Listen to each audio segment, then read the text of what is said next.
But in this, I was struggling to mold it. Yeah. So I was guiding that material to get that shape. I'm like, there's a good conversation happening between me and the material. So I'm like, do you want to be this? And material's like, no, I can't be that. You can't mold a paper like this. No, you can't.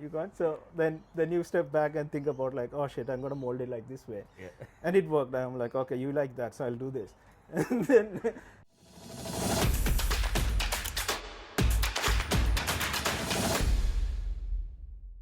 I'm your host, Benoy Varghese, and our guest we have today is Melvin Josy. thank you, Benoy. Welcome, Melvin. Yep. So Melvin is a furniture designer at Jarden, Australia. Melvin is also a independent furniture designer or independent designer Yep. who has won multiple awards for his unique approach to furniture design. He has won the Clarence Prize in Tasmania for emerging designer, Yes. and he's also won the Vivid Emerging Designer Award in Melbourne Yeah. back in 2023. Yeah, last year. Last yeah, year. That's correct. Yeah. So the design that won him his award is known as the Wallam seat. So let's hear from Melvin as to what is this Wallam seat and what is so special about it. So the Wallam seat, if you're a Malayali, when you hear Wallam, you kind of know what it is. So Wallam means boat, and my particular design concept came from the idea of Kettu Wallams. So back home, my dad's from Alapi, and we've been to the backwaters. We've seen these Kettu Wallams in the backwaters. Or if you've ever been to Kerala and go on houseboats or tours, you kind of see them. And my approach to design is kind of find inspirations which connects to you. And then I was looking back and I thought about these boards, and I'm like, it's a very interesting way of woodworking. So when I was learning woodworking, I was thinking about joineries and how to create objects other than like glues and nails and joineries. And this kind of struck me, like this is a very personal story to me. And then I looked at the technique and how they weave the timber together instead of joineries. There's a lot of history in it. There's a lot of skill in it, and I really wanted to expand that into a contemporary object or a furniture. So the Wallam seat was basically an interpretation from that idea. So, and I'm really happy that it got the recognition it deserved. And it motivates me to kind of create and expand more into the series. So does the series that you created, is it just a seat or you have other I did. as well? So the first design I did for that series was a bench, which kind of looked like the boat. So it kind of made sense, like it's a long flat piece and it had this woven timber seat, like so it kind of justified that typography or the look. So the bench was the first, and then I did the seat. And then I got really interested in the different ways of stitching timber. So I tried to expand more into, like, I created a lamp. So there's more objects in the series now, so which is expanding. So when you're stitching, you said you're going to stitch these together. What are you using to stitch them together? Oh, so I'm using a cotton yarn and sometimes leather yarn, so different kind of yarns. And material is a consideration for me also, like it kind of needs to mean something. So the first Wallam seat I ever did, I dyed it in indigo, so it's like a nice blue color. And in my mind, I was thinking about, like, oh, it goes in the sea, it goes in the water, it needs to be blue. People were like, oh, you can use a jute, or you can use rattan or any other furniture traditional material. And I'm like, no, I can't use anything. I need that blue. So I was lucky to work with a textile artist. She was doing an indigo dyeing class. So I was like, here's some yarn, please dye it for me. I'm going to use it in my furniture. So I think kind of made sense to have that color story also in it. So did you have to learn more about how the yarn is being made and how the dyeing process and everything as well, or you were just focused mainly on the furniture making, or you had to learn other things around it as well? No, dyeing is pretty. It was like she's a textile artist. She works with dyes and all. So I kind of give them, and it's kind of become a collaboration also. It's like, oh yeah, there's somebody else also contributing to your work. And indigo dyeing in India is pretty famous. So it kind of made sense to use that technique, like instead of just a synthetic dye, it's a bit more conceptually strong also. It makes sense. Yeah. So yeah. So you said you had your inspiration by seeing the Wallam. So I assume you come from the backwater side of Kerala, like from Alapi? No, not really. So I grew up in Malappuram, and my dad's side is Alapi, and my Yeah. mom's from the hills. So it's a bit of a contrast, like in the geography also. There's like hills and beautiful greenery, and then there's this beach and backwater. So, and I'm still kind of figuring out ways to kind of connect those stories and experiences into my design.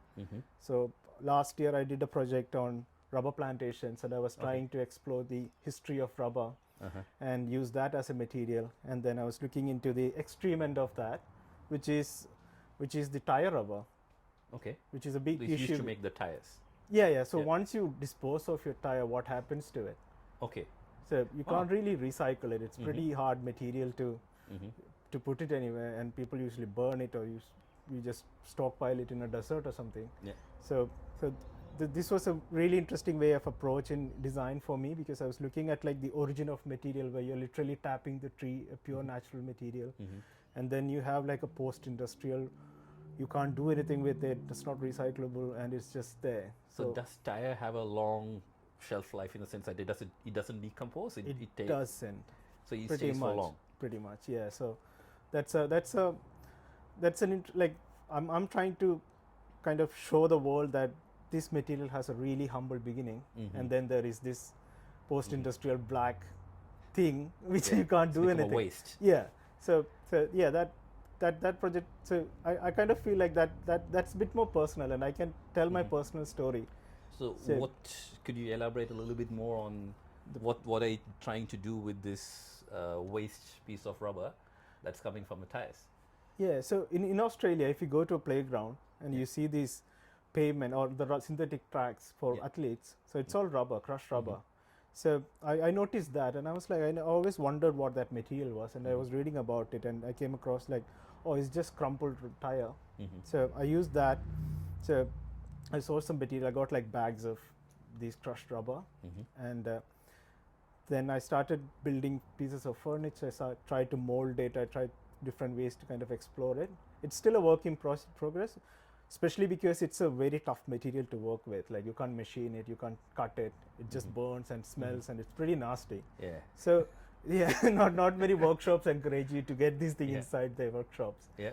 So but I'm still figuring out, like maybe it got potential to be something else, which is So you're still in the process of planning how to use this waste rubber in furniture. yes. Okay. So I think it's a way to kind of include sustainability and thinking about like materials we use, and then what happens to it. Do we need to be careful about what we use in your life? So yeah, That's really interesting. So it's not just about creating unique designs. It's also about making sure that you're sustainable in your practice of how you end up creating your designs. exactly. I think the design needs to speak that. It needs to kind of convey a message. I mean, I understand the functional need of a design, but as an artist designer, I need to kind of put these messages across, and it kind of give a platform for people to have conversations about these things. So as a independent designer, right? Working for Jardin, and you have this independent designer side of you. Yeah. How much time do you have to set aside working for an organization and also to follow your projects? So I recently started at Jardin, so I'm still figuring out that balance. But back in my mind, I'm still figuring out how to do it. And I mean, maybe you don't need a workshop to create things. You just need a table. Maybe you just need a bench to start doing it. So I'm figuring out what's the best way to do it. And I'm happy to be in Melbourne, because there's a good support community of makers and designers here. Melbourne Design Week is happening every year, which is a great opportunity, and I can exhibit my pieces there and meet more people. So but I think Jardin is also, it's a big influence on me now, because it's a entirely different sector, because it's commercial furniture, it's mass manufactured, it's a factory. It's not like me personally making a piece of furniture. So there's a lot of learning I'm getting from Jardin in terms of scaling things up and like how efficient things could be. So I think I'm in some way over maybe like next year, I'm trying to kind of get it into a position where I can kind of merge these two somehow. So all the learnings from Jardin and then my practice, and maybe like I'll find a sweet spot somewhere. Yeah. So do you have an opportunity to create your own line of products, where so Melvin line of furniture, or is it Oh, something that's a that's dream. No. That'd be nice. Yeah, obviously. so so what makes a furniture like? Because you've designed furniture for a prestigious big company in Australia, right? Yep, yep. What makes the furniture so expensive? Is it the material, or is it It's. the design itself? I mean, so many parameters, but I would say definitely material. The quality of material you choose kind of dictates, and the processes you use, and then, and if you're not cutting corners in making anything, it's gonna be expensive. I think you need to kind of balance it out, and Jordan does it really well, and they got in-house facilities to do things. So they create furniture which are good quality, so reliable suppliers, and it's not random. It's all like researched, tested, and then they're putting it into the market. And I think it makes sense. Then if you're investing in a Jordan piece of furniture or any good brand, it's gonna be there for a while. It's good quality. You know it's well made. You can maintain it, and it's not you won't. It kind of becomes a heritage piece in some sense, right? Like if you don't invest in your furniture, you don't have much of a emotional connection to the piece. I think like you break it, you're like, no, I can get it. It's So- like fast fashion, right? Yeah, exactly the same mentality. I think. Yeah. So a little bit step back, Yeah. right? So you've moved from India to Australia, True. right? Yeah. So what was your journey like, right? From India, you know, what made you go into design, for example? What made me okay? Long story. Yeah. Yeah. So you know all the time. Huh? Yeah. All so the time in the world. I so I had a art teacher in school. So I'm from a small town in Malappuram, and being a designer is not everyone's dream in a small town. I think like it's a very offbeat thing to pick up. So luckily I had an art teacher, and I really enjoyed drawing when I was like I picked up drawing when I was in high school, and then he introduced me to NID in Ahmedabad. So that's the National Institute of National Institute of Design. Okay. And I was really obsessed with it. I really liked the idea of being a designer somehow. Like I was like I'm gonna create all these beautiful things in the world. And then as And reality struck. yeah, after 10th, I'm a very studious academic. I'm pretty okay with learning. So I got good marks in 10th, and as naturally my parents sent me to do engineering, like for the entrance coaching in PC Thomas in Thrissur. Yeah. I did that, but back in my mind I really wanted to try this designer life, and then the second option was architecture. So and I got through architecture and design both. I did the NID, but it didn't work out really well because I had not much idea about what the exam's gonna be, what's the pattern. Like I just like I stayed with an art teacher and did some sketching and watercolor painting, and the questions were completely something else, and I was like, what the? So it didn't work out. Yeah. But I got through NIFT, National Institute of Fashion Technology in New Delhi, which was really huge, and I'm like, either I could join architecture in Kerala in Trivandrum, or I could go to Delhi and study design. So, and I was pretty, I made up my mind. I'm like, yeah, I'm going to Delhi. So National Institute of Fashion Technology, like when I hear about NIFT, so fashion technology means the first thing that comes to my mind is the clothes that's being made, the Paris Fashion Week or Milan. I mean, this is better than the. So when I joined NIFT, people used to ask my parents, where do I study, and then they were like, oh yeah, he studies in NIFT, and they thought it's like fire and safety or something, or lift techno. There was some ad that was going on back then, and people always thought that I was there's like, oh, there's a good scope in it, and the ad said it had good scope in it. Yeah. So no, so NIFT is predominantly for fashion, but they do have an accessory department dedicated for jewelry, objects, furniture, lighting. So and Delhi had specialization in office and interior accessories. So that's where I did my graduation, like my bachelor's, and I did for my graduation project also. I did a series of furniture with a Delhi-based designer called Silence Atak. So and I worked them for a few years also. So it was quite exciting. Like I had no idea about doing furniture when I joined NIFT, but over the period that kind of got me. I'm like, oh, I'm excited to do this, So Yeah. there's a lot of students who study in India, right? Like when they're going through their undergrad, they by the time they finish, Yeah. they're like, I'm done with this.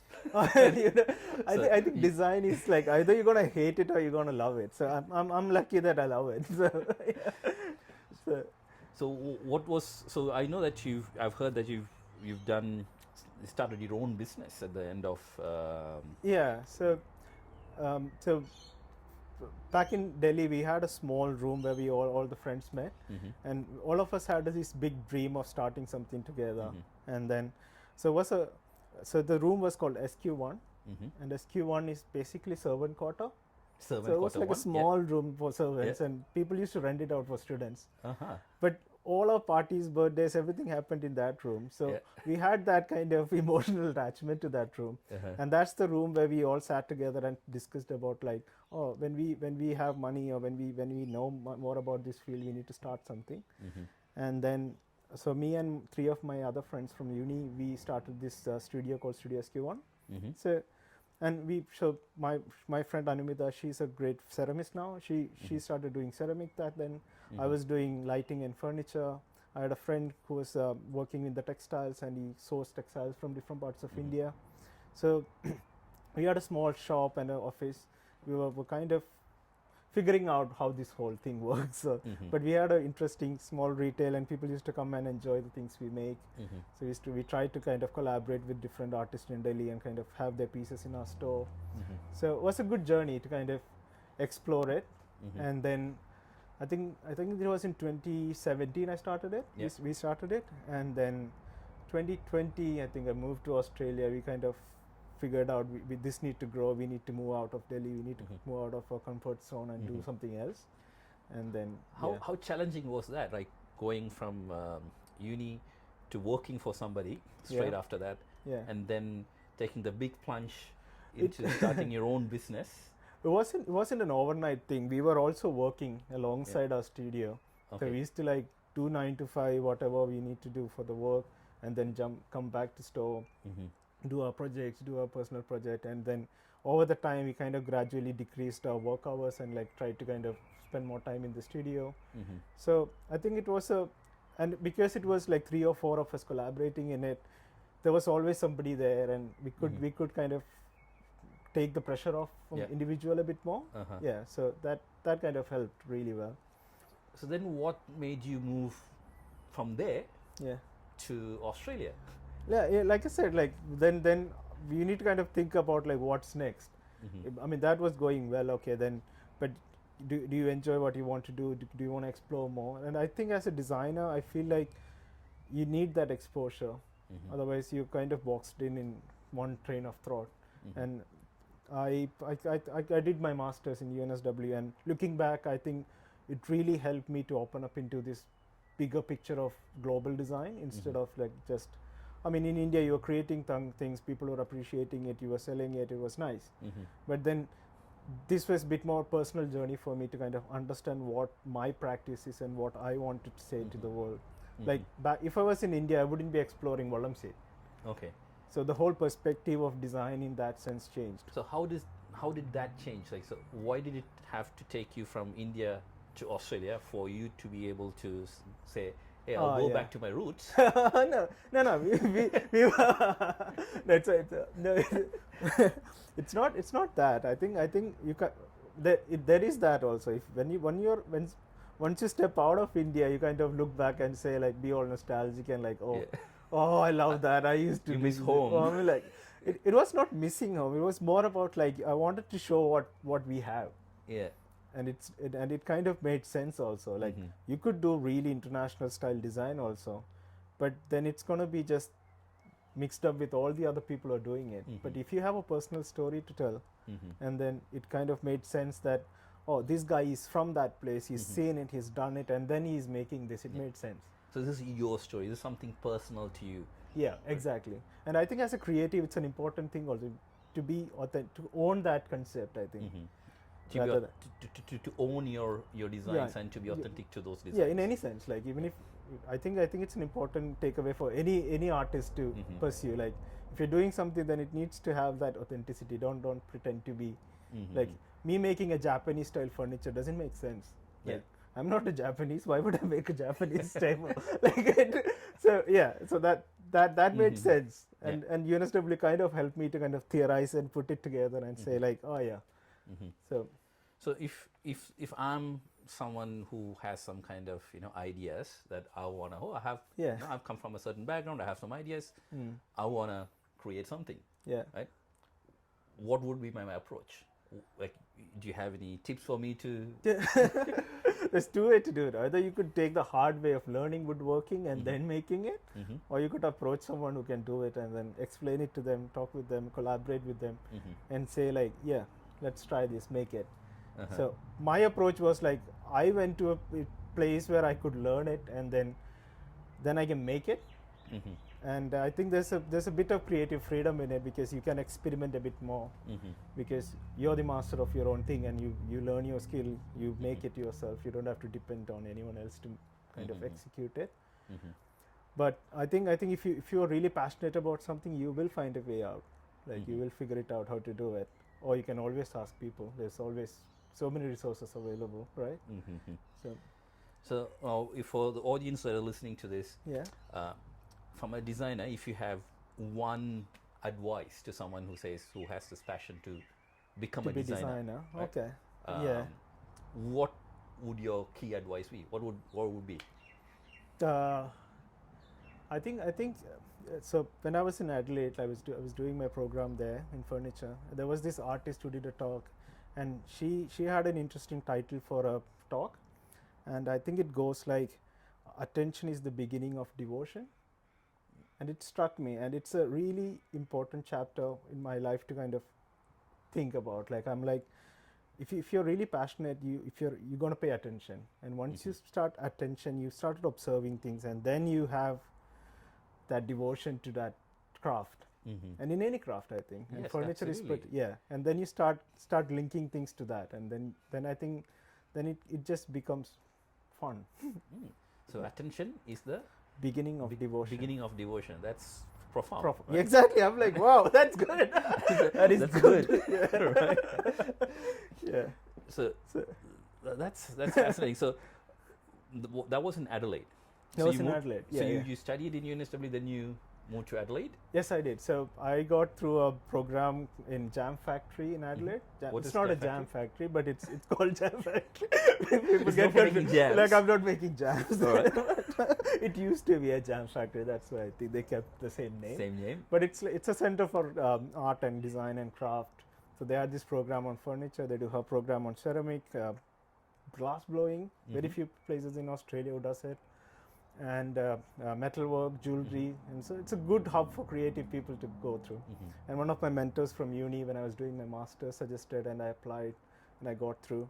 And that's where I kind of did my woodworking, and I started using machines and kind of understand how complicated and difficult it is. But it's been good. So, and I got to make this Wallam seat at Jam Factory, and few other, and a lot of mentors, a lot of opportunities there. So. So so you started your initial sketches for your Wallam seat started at Jam Jam- Factory. The idea was at UNSW when I was doing my course. So we had this furniture module, and we were supposed to obviously make a furniture. And the brief was to create something hybrid. Hybrid in the sense like you have to use technology, and then you have to use craft, or like I think local something. So my idea of local and craft was these Kettu Wallams from Kerala, and the technology I used was CNC cutting plywood. So I created this bench. Was pretty okay for my skill set back then. So I created this bench, and I made it like panels in plywood, and then I stitched it together and created this bench. And then my mentor, he really loved the idea, and he's like, you need to work on this, you need to create it in wood and like see how it looks. And I'm like, I'm not skilled to do this. But then when I came to Jam Factory, I'm like, oh yeah, I have a wood workshop, I got mentors now, how I can do this.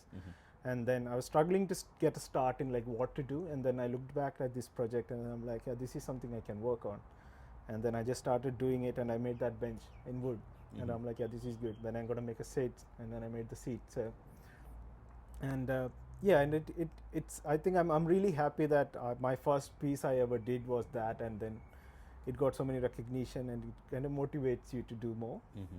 So So you moved to Australia in 2020, 2020, yeah, and right before COVID. right before COVID. Yeah, I think 2 months, 1 month. Yeah. So, Oh, God.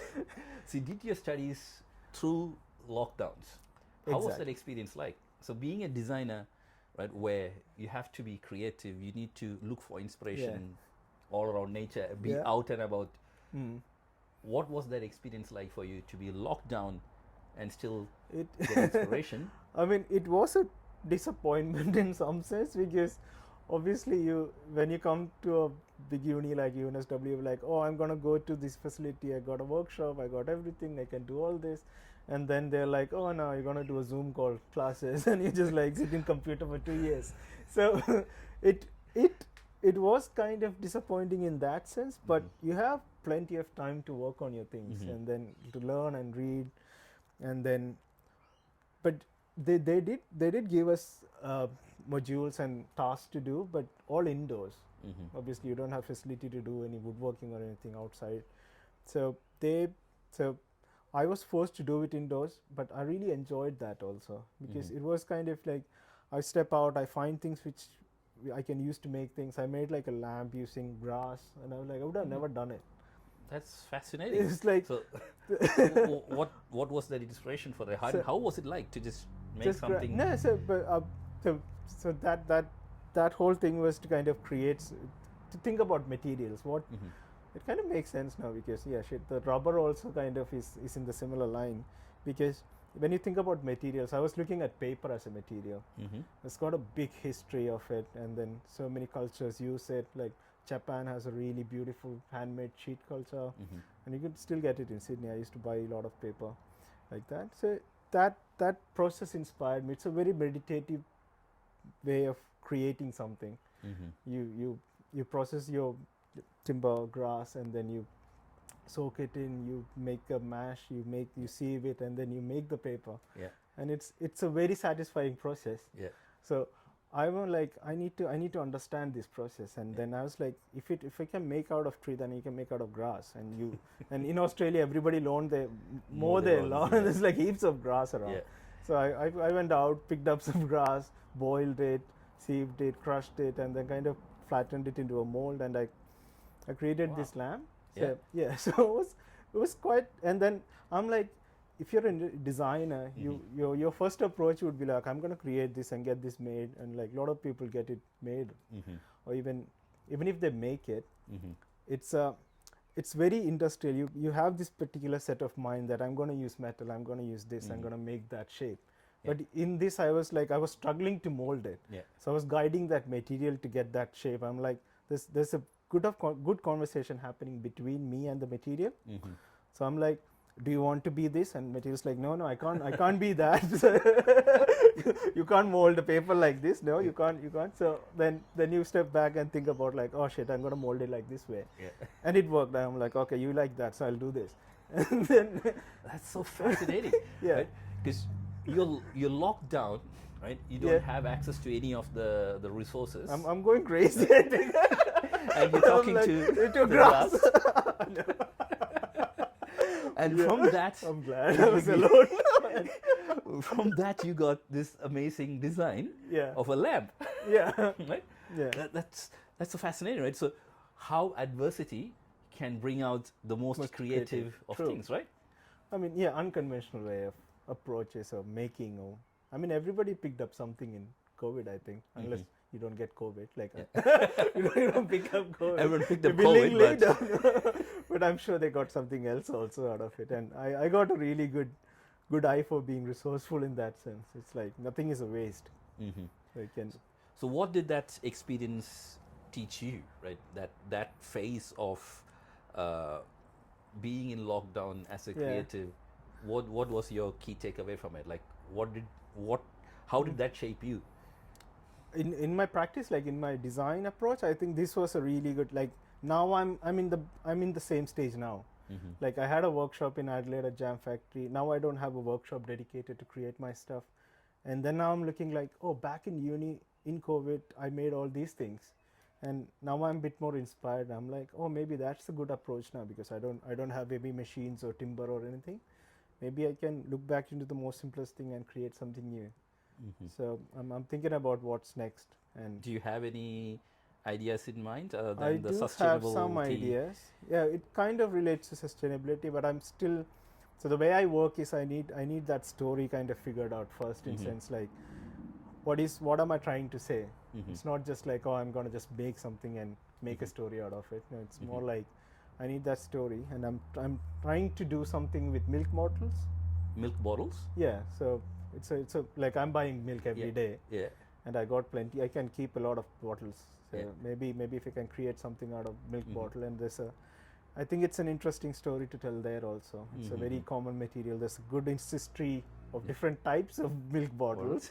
So like olden day glass bottles to modern molded plastic bottles, and That- then there's a story of culture, how milk is important in cultures, how cows are important in culture. cultures. It's a I think there's something there which I'm trying to explore. There's a lot of story to be weaved in and out of this. Exactly, yeah. Well, Hopefully I won't start weaving again, but we'll do something else. that's a rabbit hole we can get to Next at a time. later Yeah, stage. yeah, in, sure. in maybe in the Once next I'm episode. done with it, Once you've established your next line of products as Yeah, an true. independent designer, Yep. we might have to revisit this conversation again, and we can Sure. see what comes out, right? True. Thank you. So thank you for Maybe it won't happen. Like, I don't know. Maybe I'll be like, oh no, there's something else I need to pursue. Well, But I'm okay with that. Like, we'll keep a positive outlook Yeah, towards yeah, it, and looking forward to the next time. yeah, right? sure. So thank you for Thank this you, conversation. Thank you for coming. Thank you so much. for having me. And that was Melvin Josy, designer, furniture designer, and award-winning designer based in Melbourne, Australia. Thank you. Thank you.